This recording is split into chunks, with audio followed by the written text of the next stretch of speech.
আমি কাল থেকে বাংলাদেশের পুলিশ মিছিলের সমাবেশে আর সহজে গুলি করবে না।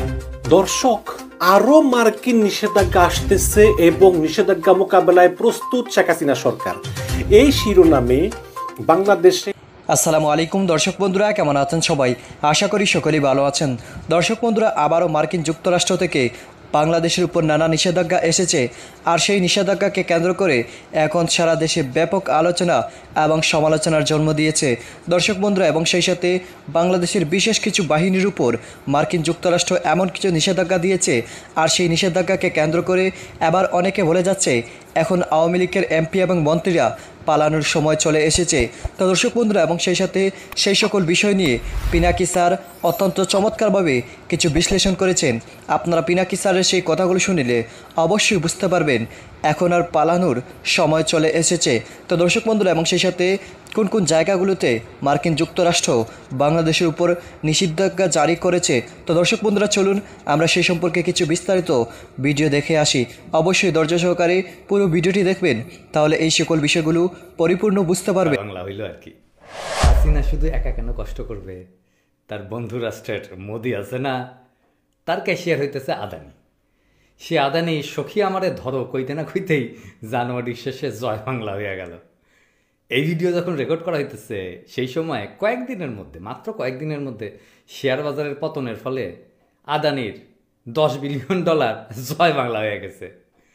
$10 বিলিয়ন বুঝেন তো, হাসিনা 3 বছর ধরে IMF-এর কাছ থেকে যে লোন পাবে তার দ্বিগুণেরও বেশি টাকা। তামাক আর ফিল্টার যেমন দুজনার, ঠিক সেরকম হাসিনা আর মোদির ভাগ্য একই সুতায় বাধা পড়ে গেছে বলে মনে হইতেছে। কিছুদিন আগে বিবিসির ডকুমেন্টারি হয়েছিল না, ওইটার রেশ ফুরাইতে না ফুরাইতেই আদানির পতন। মনে হইতেছে খোদাতালা নিজের হাতে মোদির পাপের শাস্তি দিতেছেন।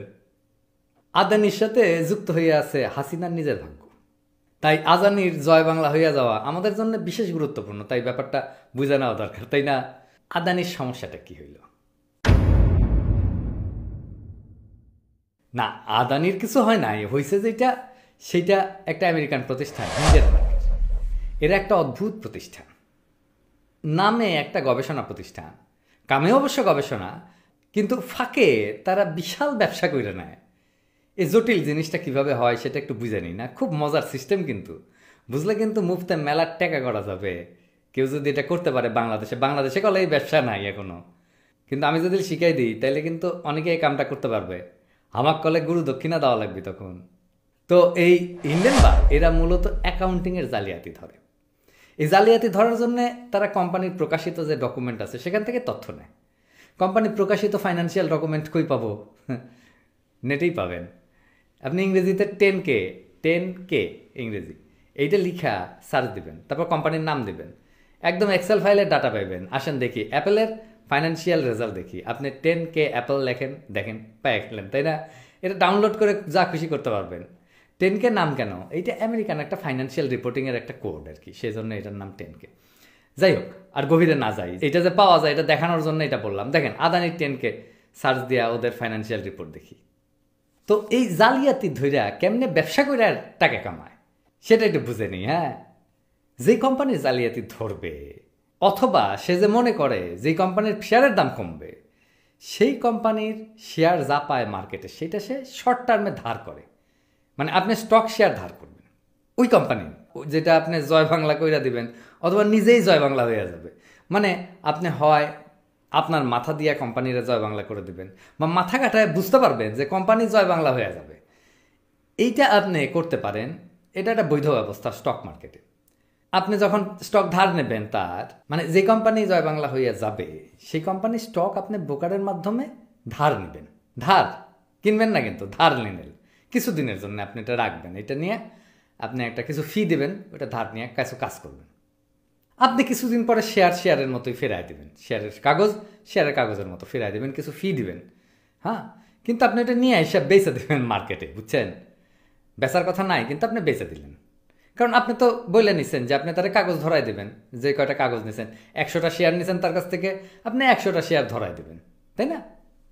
তো আপনি যদি মাঝখানে বেচা দেন, কারো কিছু কিন্তু বলারও নাই। হ্যাঁ, ধরেন আপনি এটা 10 দিনের জন্য তার কাছ থেকে ধার নিছেন, 10 দিন পরে আপনি 100টা শেয়ারের কাগজ তারে বুঝাই দিলেন, তাহলে আর তো কিছু বলার কিছু নাই, তাই না?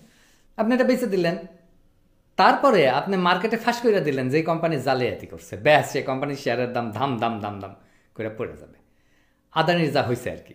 তো দাম পড়ে গেলে আপনি মার্কেট থেকে কম দামে শেয়ার কিনবেন, যে দামটা শেয়ারের দাম কমে গেছে কিনা যার কাছ থেকে হাওলাত করছিলেন শেয়ার তারে বুঝাই দেবেন।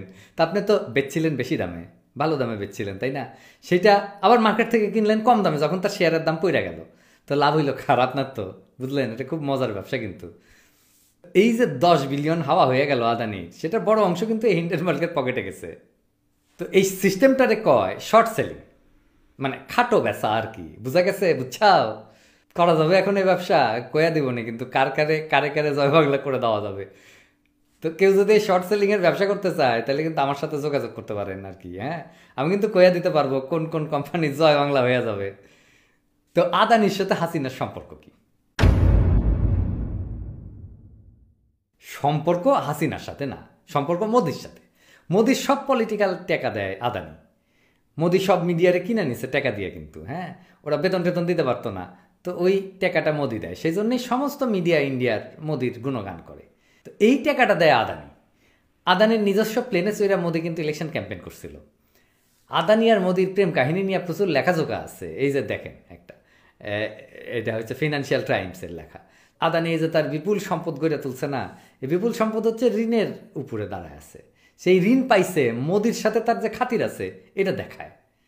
তার বিরুদ্ধে কিন্তু জালিয়াতির অভিযোগ অনেক পুরানো। গার্ডিয়ানের এই 2016 সালের রিপোর্টে দেখেন প্রায় $4.5 বিলিয়ন, মানে যেই পরিমাণে টাকা হাসিনা IMF এর কাছ থেকে লোন নিল আর কি 3 বছর ধরে পাবে, সে $4.5 বিলিয়ন কয়লার কেনাকাটায় ট্যাক্স ফাঁকি দেওয়ার অভিযোগে একটা কেলেঙ্কারি হয়েছিল। এটা কিন্তু ছাপা হয়েছিল গার্ডিয়ানে। এই আদানির জন্যে ওকালতি করে গেছিল কিন্তু বাংলাদেশের স্বয়ং মোদি, যেন ইন্ডিয়ান ব্যবসায়ীদের এনার্জি বা পাওয়ারে ব্যবসা দেওয়া হয়। এনার্জির সোর্স কখনো আর একটা রাষ্ট্রকে একেবারে দিয়ে দেওয়া খুবই মুশকিলের ব্যাপার। এই যে দেখছেন না ইউক্রেনের যুদ্ধ হওয়ার পরে কি ঝামেলায় পড়ছে তার গ্যাস নিয়ে। যাই হোক, ওর পরে হাসিনা আদানির সাথে চুক্তি করে বিদ্যুৎ কেনার। এই আদানিকে শুধু ক্যাপাসিটি চার্জ হিসাবে হাসিনা 25 বছরে $11 বিলিয়ন দিবে। মানে আদানি যা হারাইছে না তার চেয়ে বেশি টাকা কিন্তু হাসিনাই দিবে আদানি। তো ভিউয়ার্স, স্ক্রিনে আমরা পিনাকি ভট্টাচার্য স্যারের কাছ থেকে বিস্তারিত তথ্য জানলাম। এখন আমরা সরাসরি শুনবো যে কোন কোন মন্ত্রীরা এবং কারা কোন দল বোরকা পরে পালানোর জন্য পরিকল্পনা করছে। আসুন আমরা গোলাম মাওলা রনি ভাইয়ের কাছ থেকে বিস্তারিত তথ্যগুলো জানবো। খুবই ইম্পর্টেন্ট একটি ভিডিও, আসুন স্ক্রিনে। ক্ষমতা এলো ঠিক সেই সময়টিতে তিনি বোরকা পরে পালিয়ে গিয়েছিলেন। লম্বা চড়া মানুষ, শক্তিশালী, এবং সেই মানুষ বোরকা পরে পালিয়ে গিয়েছিলেন। সত্য মিথ্যা আমরা জানি না, এটি বাজারে বহুল প্রচলিত। এবং সবাই বলার চেষ্টা করেন যে আবার যদি কখনো বিরূপ পরিস্থিতির সৃষ্টি হয় তাহলে অন্য কেউ পালাক আর না পালাক, সেই হুমবিদম্বি করা সেই লোকটি আবারও বোরকা পরে পালাবেন। এবং এই ক্ষেত্রে নতুন ডিজাইনের বোরকা তৈরি করা হয়ে গেছে বলে অনেকে ঠাট্টা মশকরা করার চেষ্টা করেন। তো এই যে বক্তব্য সেদিন দিয়েছিলাম, সেই বক্তব্য দেখলাম যে ইউটিউবে সেই বেশ রীতিমতো ভাইরাল হয়ে গিয়েছে। সেই যে টিভি চ্যানেলে বলেছিলাম, সেই টিভি চ্যানেল যখন আবার তাদের যে ইউটিউব পেজ রয়েছে সেখানে আপলোড করেছেন, সেখানে এটি ভাইরালে পরিণত হয়েছে। তো আমার কাছে মনে হলো যে বিষয়টি বর্তমান জমানাতে এখন সেই 2023 সনে বেশ প্রাসঙ্গিক। এর কারণ হলো খুব টালমাটাল একটা অবস্থা চলছে, খুবই টালমাটাল একটা অবস্থা চলছে। এবং এই টালমাটাল অবস্থার মধ্যে অনেক কিছু ঘটছে, পর্দার আড়ালে, পর্দার অন্তরালে। আর অনেক কিছু আমরা শুনছি যার কোনো ভিত্তি নেই, আর অনেক কিছু জানছি তারও কোনো ভিত্তি নেই। যা দেখছি তাও যেমন সত্য না, আর যা হচ্ছে তাদের সত্য তাও বলা যাচ্ছে না। ফলে এইরকম যখন একটা অবস্থার সৃষ্টি হয় তখন প্রায় সব মানুষের মধ্যে এক ধরনের আতঙ্ক কাজ করে। আর যখন আতঙ্ক কাজ করে তখন খুব অল্প লোক থাকে রুখে দাঁড়ানোর শক্তি। বেশিরভাগ মানুষ কিন্তু পালায়, সেটি পক্ষের লোকও পালায়, বিপক্ষের লোকও পালায়। যেমন ধরুন একটি পাগলা ষাঁড় রাস্তায় এলো, তখন ষাঁড় কাকে গুঁতে দেবে এটি বড় বিষয় নয়। ষাঁড় পাগলামো শুরু করছে এবং লেজ উঁচিয়ে দৌড় দিচ্ছে। রাস্তার দুই পাশে যত নারী, পুরুষ, ছেলে, বুড়ো রয়েছে তাদের প্রথম দায়িত্ব হবে দৌড়ে পালানো। ষাঁড়ের বিপক্ষে রুখে দাঁড়ানোর মতো শক্তি সামর্থ্য কয়জনের আছে আমি এখন পর্যন্ত দেখিনি। অথবা ধরুন একটা রয়্যাল বেঙ্গল টাইগার কিংবা বাঘ। এখন রয়্যাল বেঙ্গল টাইগার বা বাঘ অথবা একটি গোকরা সাপ একেবারে ফনা তুলে আপনার সামনে দাঁড়িয়েছে, আর বাঘ হুঙ্কার করে হালুম দিয়ে আপনার সামনে পড়েছে। এরকম পরিস্থিতিতে আসলে মানুষ দৌড়ানোর মতো সামর্থ্য থাকে না, হারিয়ে ফেলে। এবং তখন মানুষ করে কি, কিংকর্তব্য বিমূঢ় হয়ে পড়ে, পাগল হয়ে যায়, অনেকের হার্টবিট বন্ধ হয়ে যায়, অনেকে অজ্ঞান হয়ে পড়ে এবং অনেকে মারা যায়, আতঙ্কে মারা যায়। একটি গবেষণায় দেখা গিয়েছে যে সাপের কামড়ে যত লোক মারা যায় তার চেয়ে বেশিরভাগ মানুষ 90% লোক মারা যায় সাপ দেখে আতঙ্কে হৃদযন্ত্রের যে ক্রিয়া অর্থাৎ হার্ট যে আছে এটির কার্যক্ষমতা বন্ধ হয়ে যায়, অর্থাৎ হার্ট অ্যাটাককে তারা সবাই মারা যায়।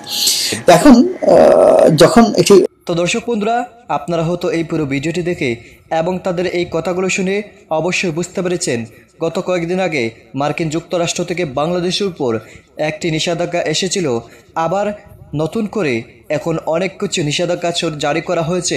তো দর্শক বন্ধুরা, এবং সেই সাথে সেই সকল বিষয় নিয়ে পিনাকি অত্যন্ত চমৎকারভাবে বিশ্লেষণ করেছেন। আপনারা হয়তো এই বিশ্লেষণকৃত কথাগুলো শুনে অবশ্যই বুঝতে পেরেছেন। তো দর্শক বন্ধুরা, এবং সেই সাথে আপনারা এই পুরো ভিডিওটি দেখে আপনাদের কাছে কী মনে হচ্ছে অবশ্যই কমেন্ট করে জানিয়ে দেবেন। তো দর্শক বন্ধুরা, ভালো থাকুন, সুস্থ থাকুন, আল্লাহ হাফিজ।